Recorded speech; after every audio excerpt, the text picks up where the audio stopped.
Lions Rock Productions. This is Jay Moore. This is Greg Cruz. This is Bryce Vine. This is Dexter from The Offspring. This is Nathan This East. is Sebastian Younger. This is Daryl Ames. This is Stuart Copeland. This is Mick Gillette. This is Andy Summers. This is Dr. Bob Greenberg. This is Gabby Reese. This is Rob Bell. Hey, this is John Leon Guerrero. Hey, and this is Pete A. Turner. Hi there, this is Hank Bordowitz, and you are listening to the Break It Down Show with Pete and John. And now, the Break It Down Show with John Leon Guerrero and Pete A. Turner. And if you're listening to me, well, you've really got to have a boring life. God bless you. Man, this was hard to do. Well, it was, but it's going to be worth it. This was Hank trying, and I Bordowitz hope has it's worth done it. literally everything in the music business, and he's written 131 books. Not really. No, 9 books? Not even a tenth. 10 books. 10 books. 10 books and a couple of second editions. I see. But you've been published in 10 different things, too, though. 100 different things, at least. I've been published in 100 or so different things. Right. I tell you, right now, one of my big projects, and this has to do with the podcast, actually, is I've got boxes and boxes and boxes of cassettes and micro cassettes. Don't we all? Yeah. Well, what were those Singles? Sony mini discs? Mini discs, the CD3s. I don't have CD3s on, but I do have. Do you have mini singles? discs. I have some CD3s. I thought those were a genius idea. Oh, yeah, it was a great idea. Yeah. I mean, how many musicians have more than 20 minutes of good music in them at any given time? Not many. Not many. Yeah. You know, I mean, Todd Rundgren, Prince. Yeah. You know, Todd Rundgren. He starts off with Todd Rundgren. No, leading Todd's with a buddy Todd of mine. Rundgren. Todd's an old friend. I think okay. that a lot of listeners would have been, the obvious choice would be Prince because of just how prolific he was. But Todd Rundgren, a lot of people don't realize, just hits the record button and lives his life. And music comes pouring out of him. It's an astounding thing. Yeah. I'll tell you, the day I met Todd, it was kind of funny because I was working on a book for someone else. I was like his research assistant, called Behind the Hits by Bob Shannon. His real name is Don Bombard, which is I think what he goes by these days. But back then he was Don Shannon, CBS FM in New York. If you're in New York, you know what CBS FM is, and the oldies station. And he was writing a book with someone else called Behind the Hits. Huh. And so one of the people I got, to do was Todd Rundgren, and I asked him to do it. And he grudgingly said yes. One of the things he told me is he wished more people had IRC because then he could do it that way, or he could screen people by putting an IRC questionnaire up, and if they answered a question wrong, he could say, "Nah, no thank you. I think I can pass on this one." Huh. He said, "We can only do this for 45 minutes because I have a very important appointment in 45 minutes." And he earned my everlasting respect because that very important appointment was to go bowling with his son Rex. The only person who earned respect that way otherwise was Bob Christgau from the Village Voice and Christgau's Consumer Guide, and I saw him on a panel at the New Music Seminar. Yeah. Dating myself here, but then again, I'm unmarried, so dating myself is a usual thing. That's what I do. I relate to myself. I date myself. I tell you, and you are the master of your own domain. Yes, a lot. And the master of your own Pornhub login. So, there you go. I want to also make sure, though, because you have dated yourself, which means that you started in the music business quite a while ago. Sometime in the Paleolithic era, yeah. Sometime around there. But I want our listeners to know that as of last year, that was the last time you published a book. And that book was called The Green Day FAQ. The Green Day FAQ. What's left to know about the most popular punk band in history? Pop punk band. Yes. But, that was very recent. So that was let's March not finally came out. Yeah. Pretend like you retired long ago and you haven't said anything no, I can't in a retire. long time. You continue. I can't retire. I need to try making some semblance of a living. Yeah. Well, you also have a podcast called Noise of the World. Yes. What do you think about the medium? I've liked podcasts for a while. Okay. And people kept telling me, you should do one. And finally, I'm kind of in a weird place work-wise, and I talked to my rabbi about it. Yeah. And he says, you've told me about all these tapes you have. Maybe you should turn them into a podcast. And I said, all right, already. I gave into the inevitable. Mm-hmm. And right now I'm only doing about once a month because as you know, these take a lot time of to work. put together. I mean, these sound simple, Yeah. but there's a lot of stuff involved. There's a lot of editing, and I do a video version of it, though I haven't done one for the 8th. Right. I just put up before I left, because otherwise I wouldn't have had one in July. I put up an interview I did back in the Neolithic era with with Africa Bambaataa. Oh, come on. Wow. And Yeah. and that was cool. It's a short one, but it's a cool thing. I just melted back in my chair. Yeah. And so that's the 8th one. I still have to do the video version of it, though, so that'll wait until I get back east. We're 90 seconds deep, and he's been through Todd Rundgren, Prince, and Africa Bambaataa. Yeah. It gets better. This is going to be fun. And so, Robert, I can never say his name right. Robert Christgau, I didn't finish that. Yeah. I mean, like the music critic. I he's the actually worked standard.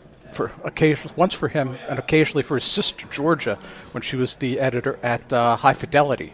Huh. And I wrote a lot of interviews, rather reviews for her. But Bob earned my, again, everlasting respect. And I'd known him for years before this, actually. At the New Music Seminar, he said, I can only stay for half the panel. I have a date with my daughter to go see Malatini and the Moatella Queens in Central Park.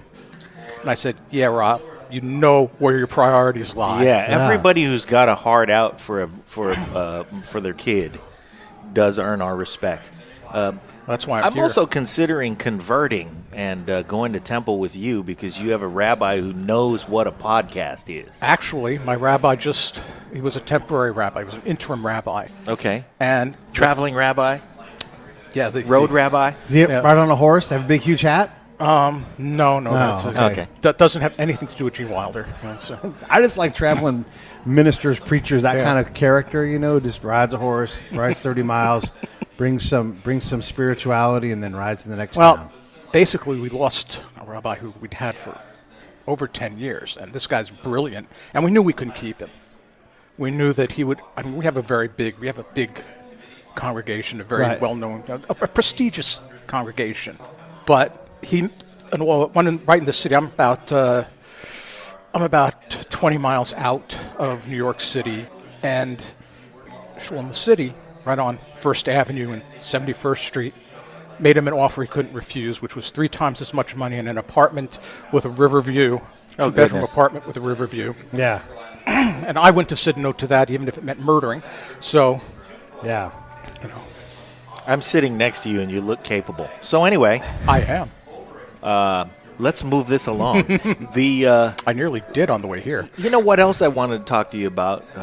Aside from your drive here, which, boy, you endured an arduous journey to get to here being Evergreen Garden in south of Market here in the city. They're going to give us free lunch for that, right? They should. Very good. Yeah, I really liked it. It's a good Vietnamese restaurant. Comes well recommended. If you get here, the basil chicken was pretty good. That bowl you had looked Our pretty good. vermicelli bowl was excellent. Yeah. It was tasty. Looked super, didn't it? And but anyway, the first impression that I got as I read through your biography was, holy cow, how does this guy do everything? You've been a sound engineer, you were a recording artist, you've been an A&R, you've been through the whole label system. It seems like you've been through the whole And then you did the promotion publishing side, system. too. I did some promotion. Yeah. I actually still do a bit of publicity, more the writing end of it than the selling. Mm-hmm. I'm a lousy salesman, which is why I've remained penuary. Excuse me. Is that how it's pronounced? Anyway, That's broke. a nice word. I'm gonna adopt that word. for most of my career. I have to use the word at least 3 times in the next 48 hours to internalize it. We'll see if I make it. Let me know. But Let me know how that goes. of all the books that you've written that were biographical about artists, which one do you think took you the furthest, the furthest in depth? I try and go in depth as I can with all of them. I know that the Creedence book hit some nerves. It hit some nerves, and Yeah. that was Bad Moon Rising, the unauthorized biography of Creedence Clearwater Revival, and John made me say unauthorized. he made you say unauthorized. Made me say unauthorized, or else John's a very litigious guy. In fact, he'll probably sue me for this. His brother, actually, who was his aide-de-camp, Bob, told me, John wants you to say it's unauthorized. He wants that to be in the title. And is that because it hit nerves? It was because he knew it would. There's a lot of nerves to hit in there. Yeah. Yeah. Was he doing you a favor? Was he saying, hey, you know what? You know what would move some units is if we called it unauthorized. No. I think he thought that if it was authorized, it would do better because that's kind of John. Oh. You also Go ahead. let's see. You also wrote a book about Billy Joel. Yeah, that one. And then he just recently is still talking about the breakup of his band. And Is he talking about it? No, Because the the band band is sure is talking talking banding. about it. no, he talked about it because he got asked specifically about Hired Gun. Yeah. And, Right. And I thought he's selling him. He's not comfortable with his legacy, but on what I saw him say, So it's one of those things where he hasn't. I mean, someone's dead from that band in part Yeah, because they weren't able Yeah, to Doug stand- Stagmeyer Doug killed Stagmeyer, himself. yeah. Killed himself. and he didn't have the answers May he of like, rest in look, peace. we were like, Stuart Copeland's great at this. We've had him on the show. He's like, yeah, we were dumb, and heck, Sting was probably right most of the time, but we weren't in a spot where we could agree on that. I don't hear that kind of conversation from Billy Joel. I hear a different conversation. Billy Joel's Jewish. He has Jewish guilt. I mean, I know about this. Firsthand, I know about my Jewish guilt. Yeah. But that's kind of what I attribute it to, is because Doug died, and Doug was a friend of his. Yeah. Yeah. And he died because Billy cut him loose. And I got to imagine that if Billy cut them loose, he was probably thinking, well, they've been through this for 15 years. They can probably find a much better gig. I don't think that's what he was thinking. No? But we can speculate about that, and we'd only be speculating. I think, probably what he was thinking was, I have an obligation to this music, and I think that I've done all that I can with this cast, and I need to find a new cast. Well, I'm sure that that's part of it. But I'm sure in the back of his mind, he also said, but these guys shouldn't have any trouble finding work. Yeah, you're okay. I'm with you on that. He had to, at some point, reconcile himself with the decision, and at that point, yeah. I mean, all of those guys. I mean, Liberty DeVito is a personal hero of mine, and he has been famous for many years. Right. Not as famous as Billy Joel, but certainly famous because of Billy Joel. Could he find some work? Probably. If I'm didn't. Billy Joel, I would have said, hey, you know what? It's time. Now, yeah, it was a struggle for all of them. I don't know what that adjustment is like, though. Well, the other thing about that was they've been doing it since they were kids. Right. They've been doing it since they were very young men, and by the time they got out of it, they were in their late 30s, 40s, 40s, yeah. and they were like, So let's now imagine for a moment that you're in a position where you have been in a very successful job, never mind band. Yeah. But you landed that very successful job in the summer after your senior year of high school. And you got that job and you just did what you knew how to do, and lo and behold, you were good at it and you had some great success, and then that success was ended for you in your 40s. You don't know how to find a job. So part of that is, yeah, they could probably get a great gig if they had any idea how to go find a great gig. that's probably true. The freelance guys get good at playing the gig, but they also have to get good at finding the gig. Yeah. And they never figured that out. And I know They that never had was to. a big problem for Lib. Yeah. So, Lib, by the way, as of the publishing of this episode, has said yes, he's going to do the show, but he hasn't done it yet, and I probably haven't pushed I him can't hard wait enough. to hear that. Oh, it's so, yeah, we're super excited about I cannot wait to hear that, because Lib is a funny, caustic guy. Yeah. Yeah. Before High that, energy before the and hire, everything. before the thing with Billy Joel, he was just caustic. Sure. He was Well, just that was a long funny. time Now ago he's- now, even. I mean, that's been a while. He's had a chance to work past that. But he's also capitalizing on it. Yeah. He's at a point now where he gets to capitalize on it. a little bit. What is it? The Lords of 52nd Street, Yeah. which has all sorts of interesting connotations, Yeah, including for jazz you're right. players. Yeah. What stories fascinate you now at this point in your career? I mean, you've written 10 books, so it's got to be something that interests you that you write. But what are you thinking about doing? I have a proposal on my computer that I am assiduously not writing about a book. I wanted to basically, it started off as, when I finish a book, I keep researching it. I keep gathering new research because I knew somewhere down the line there should be a second edition. That's what we're planning. So I spend a couple hours each week, just finding stuff and putting it into a file. And I did that for a book I did called Dirty Little Secrets of the Record Business, Why So Much Music You Hear Sucks, which sold disappointingly but got terrific reviews. It's used as a textbook. That comes in handy, doesn't it? It does. So I was thinking, okay, I'm starting a publishing company. We're going to talk about that, but it's still vaporware. But one of the things I want to do is a second edition of that because I got my rights back to it. And so I'm looking at the stuff for the second edition to get it ready for to get it ready to do. And I'm seeing, this is a different book. Really? Okay. This is a different book. This is a book about how the rules have changed over the last 10 years. Yeah. And so I also have a thing, I'm an academic occasionally, and I have a lecture that I give, which is music and disruptive technology. Okay. And I'm saying, this is what I'm living through, is music and disruptive technology. And one of the things about music is a technological force, is music and pornography are always the bellwethers for I'll say. technology. Oh. It's true. They drive the need for space and speed and everything. And, when Gutenberg wasn't printing Bibles, he was printing pornography. So, of course. Yeah. So, and Gutenberg pornography in certain circles is way more valuable than Gutenberg Bibles on a per page basis. So, I want to do this book on the new rules, how disruptive technology has changed music over the years, with probably the last half of the book dealing with, and this is what's happening now. And why it sucks. I don't think it sucks. I'm a big fan of new technology. Okay. Let's talk about how the tools have changed the artist and the art. Okay. So, naturally, we can go back to Les Paul and multitrack. Les is an old buddy of mine. And, oh, man. I used to hang at his house. he changed the world. So I saw all that stuff. I played with it. Once he did that, man, you totally threw me off because it's just the fact that you put your hands on the stuff that changed the world. I mean, it's like putting your hands on King Tut's shit.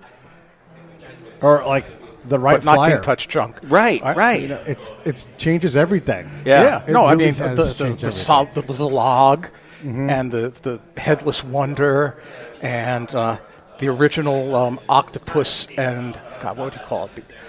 The octopus and I forget what you call the tower part of it. Yeah. But, yeah, that was... You were going to say about the things that have changed. Yeah, so he invented multi-track recording. Allow the emergence of an artist like Marvin Gaye and Stevie Wonder and eventually Prince and these guys who would have been great band leaders and were great band leaders. Yes. But could go into a room all by their damn selves and make a record and complete it and emerge with a finished product that was so stamped. Because it's one thing Prince made great records when he brought other people on board. But there is something special about those first four albums where I think Lisa Coleman sang on one or two tracks at one point. But besides that, he made those records alone. He did. And they were special. And they made him special.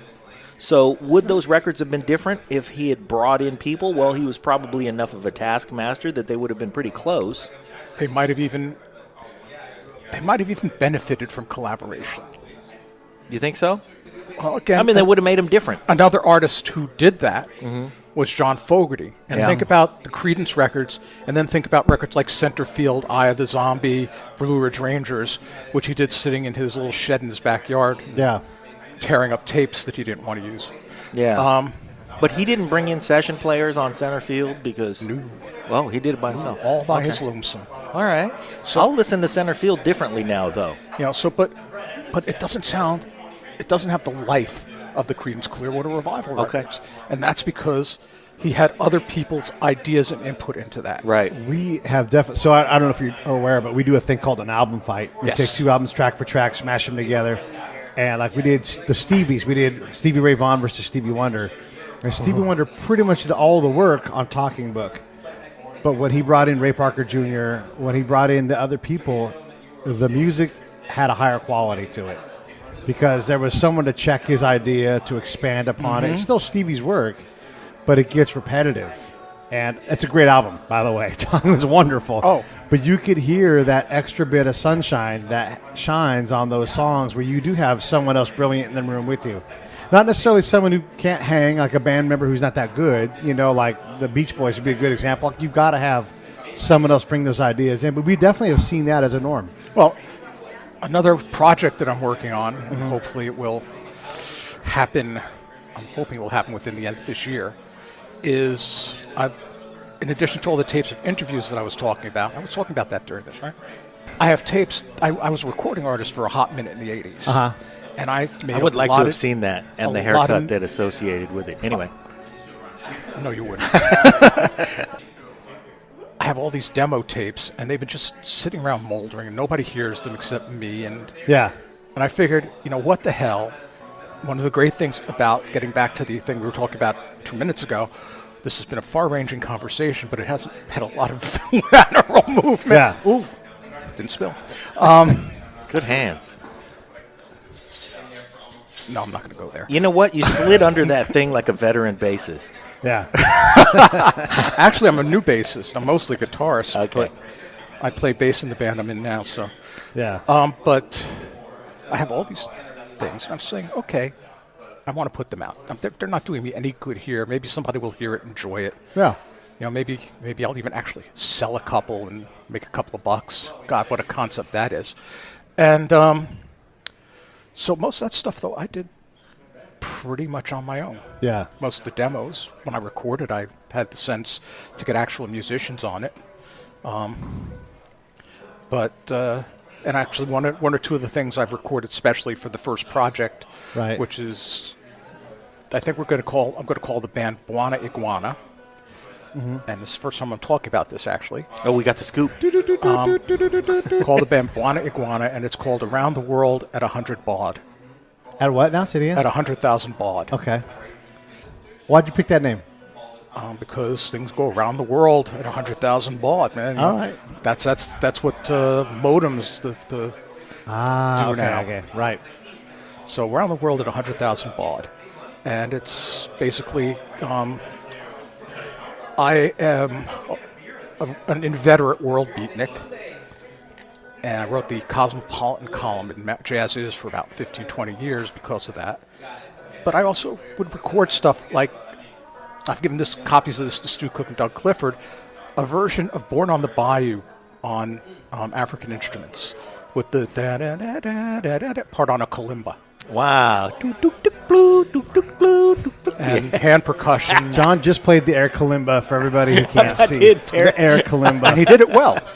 Could you play the air or something else for us, too, real quick? Sure. I'm going to keep going and do so as inspired by this conversation with Hank. It's the air flute. No, let's see. There's a bamboo flute on it. And just a bunch air pan flute.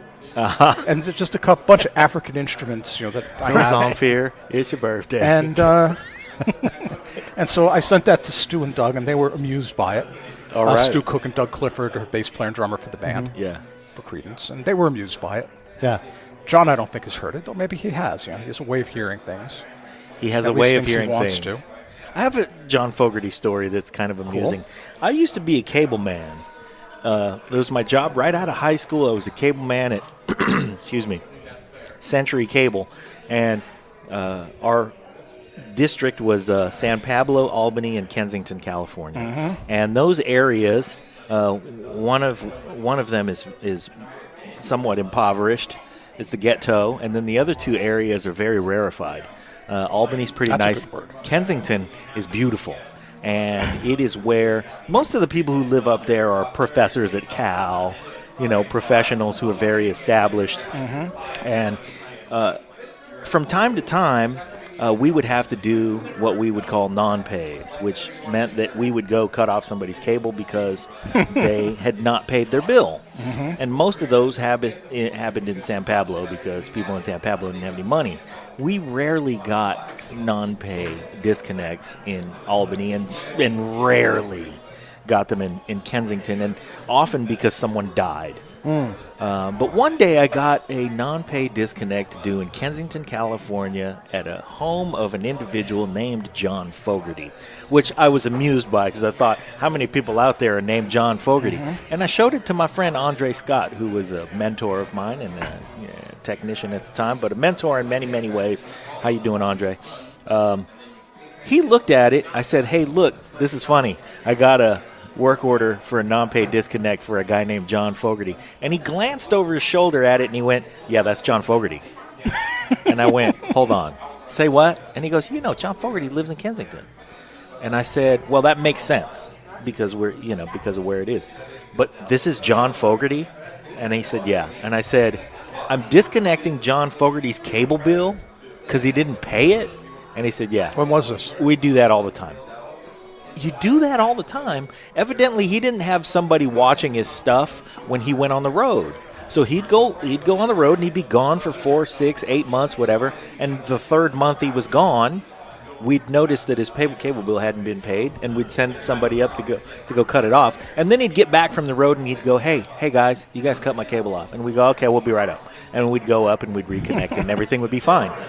But I was a new guy, and I got this work order to disconnect John Fogerty's cable, and it blew my mind. I thought, this is how rock stars live? They get their cable cut off? When was this? 1987. Okay, so he was actually... That was when he was between being a rock star. Yeah. And those were very tough times for John. Well, he was still doing road gigs, though. And he did still live in Kensington. So I don't know how tough, relatively speaking, probably tough. A lot of the road gigs he was doing back then were, mostly... He did a lot of benefit concerts for the veterans back then. Yeah. Which was commendable. Yeah, absolutely. Absolutely. But he was only starting to play back live again. Yeah. He hadn't played live pretty much since Creedence before that. Yeah. Because I saw that tour. That was the Eye of the Zombie tour, I think. Mm-hmm. Mm. And it was the first time he'd played live. And it's an interesting thing about John, because I've seen him play a dozen times. And the first time I saw him, which was that tour, and he looked like if he smiled any harder, his face would crack and reveal the mask. Yeah. And I felt that way to a lesser extent every time I saw him play. I saw the Blue Ridge Rangers tour, and he had his kids up there, and he had a great band behind him, and he looked like he was actually, for the first time, having fun again. This episode of the Break It Down Show is brought to you by Lions Rock Productions. That's us. We publish, evaluate, and develop podcasts just like this one, consult others to build their own, and create associated content and content marketing strategies. So if you're launching or expanding your social media presence, your business or your personal brand, or if you just want to take your media presence to the next level, reach out to us on Twitter at Pete A. Turner or at JohnLG69. at the Break It Down Show. There's 1,000 ways to get a hold of us. Now enjoy the show. For the first time, having fun again. And that was a good thing to see. I was very happy to see that. Now, I don't know which tour it was, but we just last week were at J.R. Robinson's house.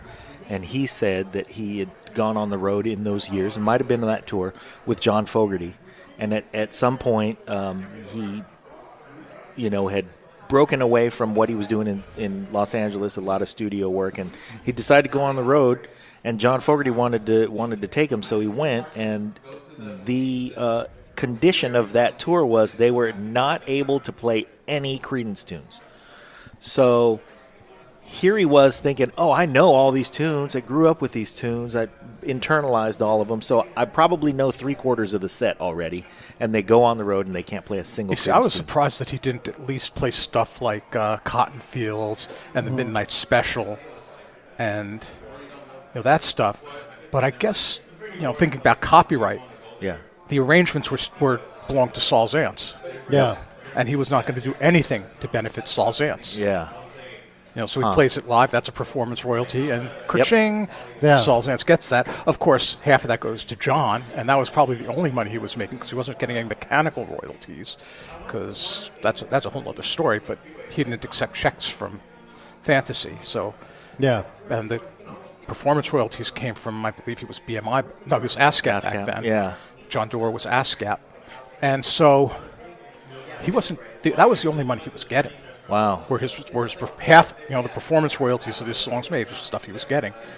And but he didn't want to benefit Saul Zaentz. He would do nothing to benefit Saul Zaentz.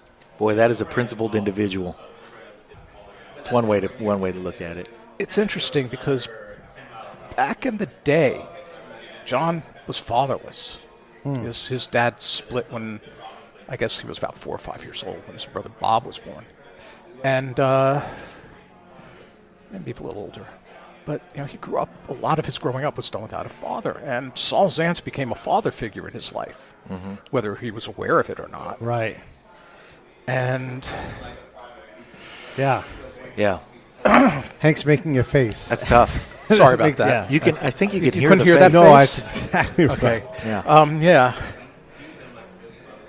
I mean, That's pretty for, deep. for those who don't know the story, Saul Did John Zaentz, ever figure out like how to rebel and get past all that? I mean, it seems like I don't know.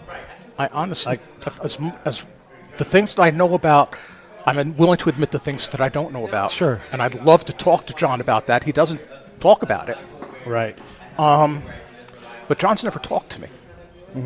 I've talked to him via Bob occasionally. Yeah. And you've most of the talked to stuff everybody else. Most of the stuff in the books, John's willing to talk to a lot of people, but nobody seems to be willing to ask that kind of a question of him. Right. Sure.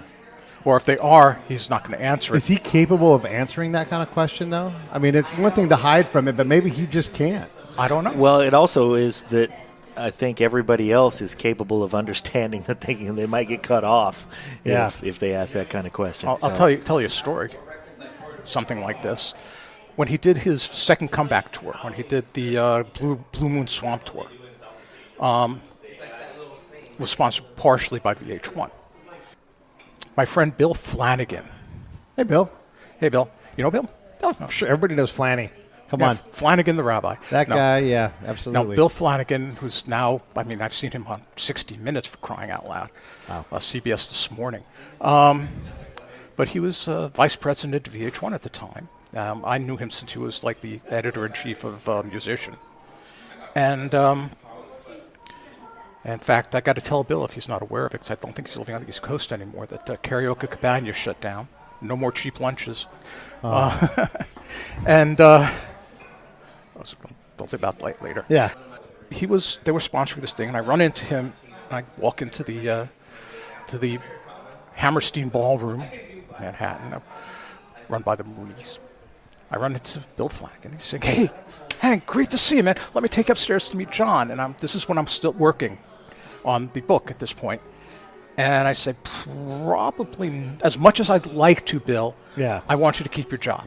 Yeah. And he says, "What do you mean?" And I explained the situation to him, and he said, "Oh, okay, thank you for that." Yeah.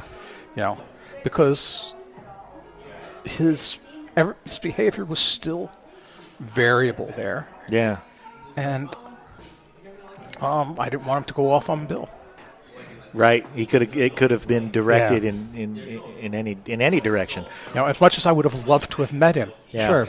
And Bob was up there too. And I would have really enjoyed meeting Bob because I've been talking to him a lot. Well, what is Bill Flanagan doing now that he's on all the shows? He's being an expert. Oh, okay. Being an expert. Yeah. There's a lot of money in being an expert if you can pull it off. I wanted to take us back to that book about music sucking. Music sucking, yes. Dirty little secrets How of the do record you? business. What's the slug line? How do you capture what the lesson is from that? Because one of the reasons why we do our album fight thing is trying to figure out what greatness is, like where the bar is, right? Like anything above this is good, but there is a lot of stuff, and not just pop music, or whatever. But there's a lot of weakness in country as a genre, but it's so popular. Well, there's I think it's Spinrad's law, which is that 90% of all science fiction sucks. Right. To which there's Ellison's law, which says 90% of everything sucks. Ellison I could agree with Ellison. Harlan Ellison was a bit more cynical than Norman. Yeah. Both of them gone. And God rest them both. yeah, and this book is not so much about the artistry end of it. Okay. This is about how the business killed off a lot of the balls of popular music.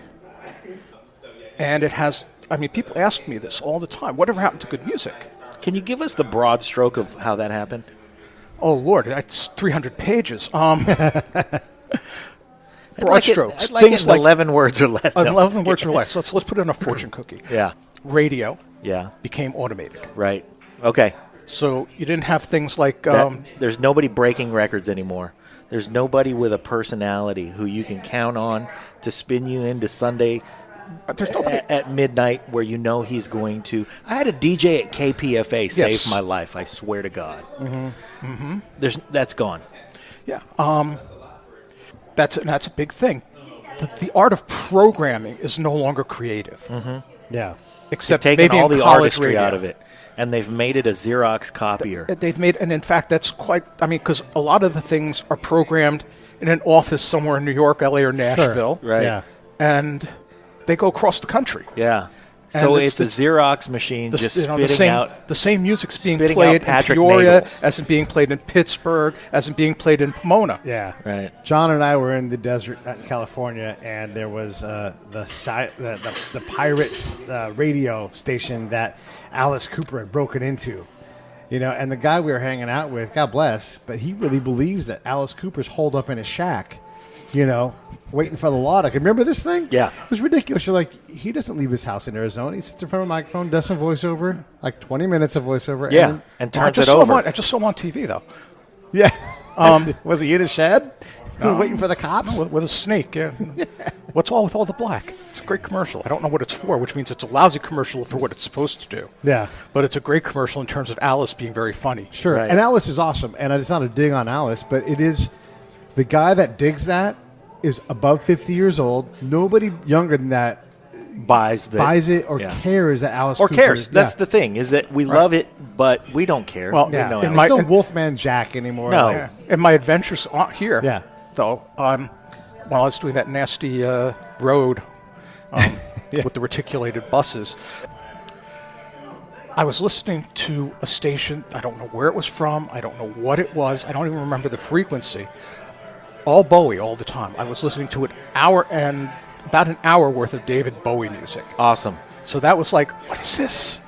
All the Madmen. Yeah. I mean, Yeah. stuff that was not things that usually played on the radio. I mean, I used to play that in college radio, but Yeah. That's terrific. I love that. so I don't know what that was. It may have been hallucinating it just because of all the anxiety, but Yeah. it was pretty amazing. I once got up at 4 in the morning to be on a 6 a.m. flight so I could be in Santa Monica to do an 8 a.m. voiceover. And I did that, and I was done with that by 10:30. And then I went to my cousin's house, and we hung out and swam in his pool, and we had a barbecue. And then we left that night, and we drove up here with my cousin and his family. Had a great time. But he deposited me back at my car at the Oakland airport at 1:45 a.m. So I had been up since 3, and now I'm at my car at 1:45. I've got a 40-minute drive to my house, and I was sleepy. And I got in my car, and I rolled the window down immediately, and I started chewing some gum, and I hadn't left a parking lot yet. And I pulled out of the Oakland airport, and I started pushing the button to go around the radio station, and I landed on KPFA, and there was a guy doing a show called The Renegades of Funk in the middle of the night, and he played me all the way home Cameo. Yeah. And he rocked my fucking head off and funked me back to my house and kept me alive. I got to tell John about that. He'll love that. I got all the way home. I pull onto my street, and at the time he was playing Freaky Dancer, which was just beginning, and it was on Knights of the Sound Table, which is the first album I bought with my own money. I had to keep driving around the block until the song finished. Don't you just love that? Yeah.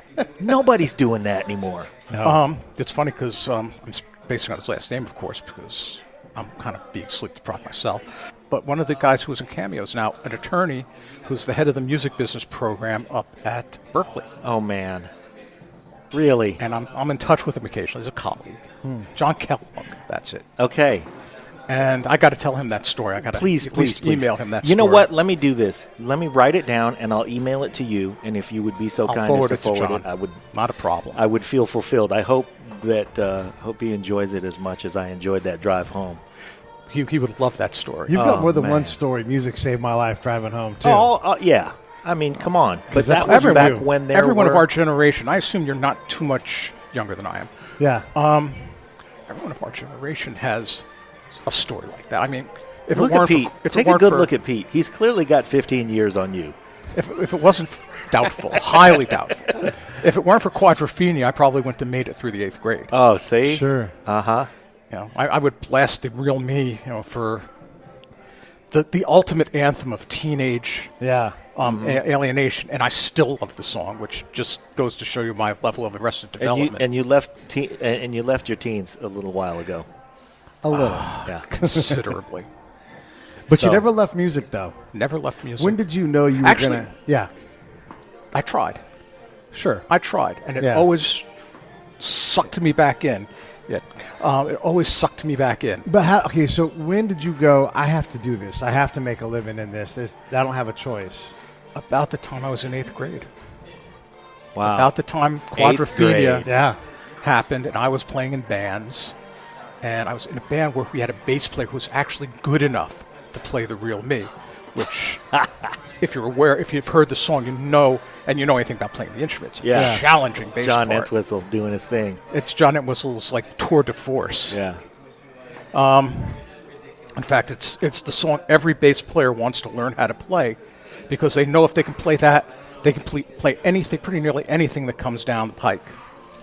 We're Except rounding third base investing pretty it. hard here, but I want to ask this question because you've been around the music business and seen so many cycles, and you have a character arc within the story of popular music that is substantial. Who today, as a young contemporary artist, are you paying any attention to? There were a bunch of them. There's a band actually not far from here called The Regrets Yeah. that are killers.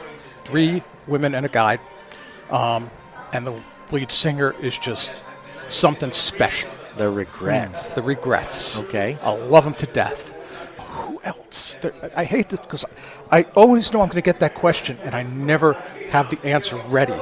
So The Regrets is just forefront of my mind because they're just so good and so talented All right. and such good songwriters. That's a good one. Who's your answer? I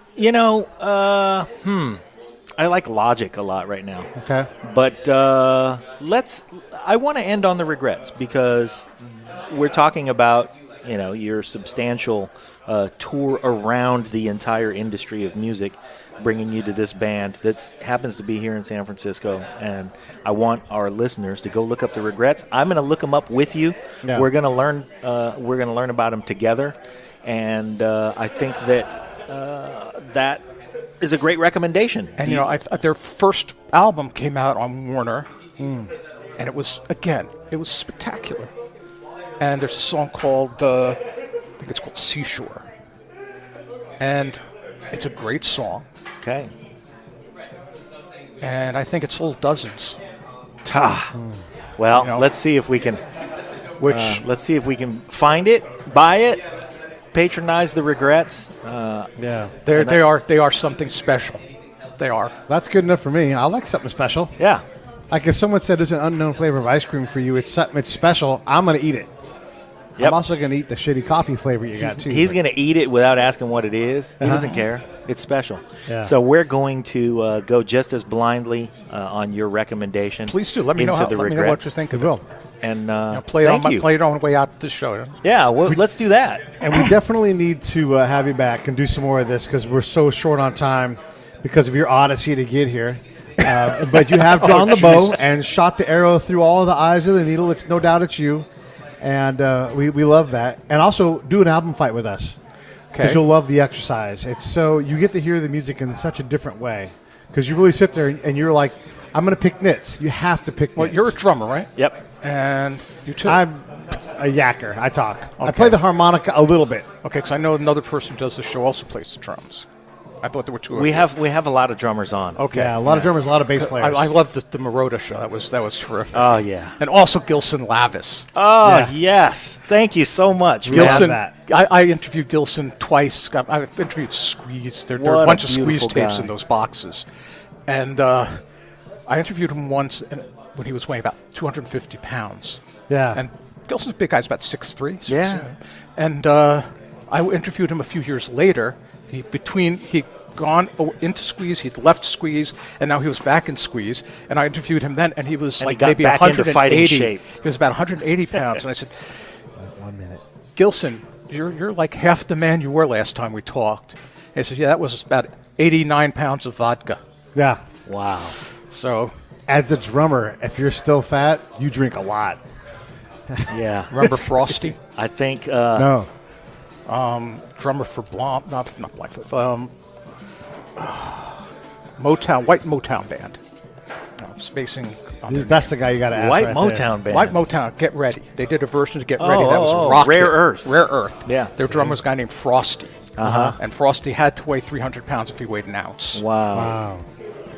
Well, then we got to give a shout out to Michael Bland because he's a big guy. To the late great Larry London, who's my favorite big guy on the drums. There are a few. There are a few. Anyway, Hank Bordowitz, everybody. Thanks, man. Yeah. Thank man. you. It was a lot of fun.